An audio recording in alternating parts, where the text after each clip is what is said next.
Hello everyone, Pax Manigi kayo iwan kayo sa sarapan and today is Friday. Dapat happy, mamaya marami na namang maglaag.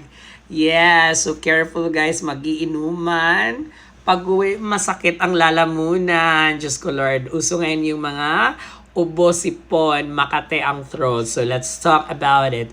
Guys, pag makate yung throat, of course, best thing you do, you gargle. Pero with matching sipon, guys, the best medication pag makate, guys, bigyan natin ng antihistamine or anti-allergies. Ano yun? Ano yung mga over-the-counter? Of course, we have here Loratadine.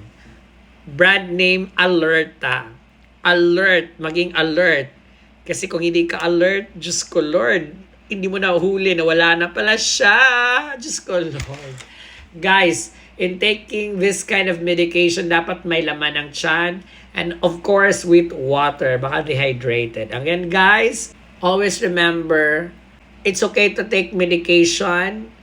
Basta with what?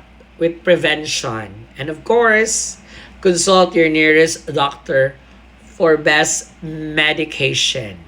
And it's Friday, dapat happy. Shalala. Yun lang guys, and today's vlog, nga diligin magkalka nga akong buhok. Hello sa mga Bisaya na puwerte yung gwapa. Sama nagstorya. Bye for now. See you later, alligator.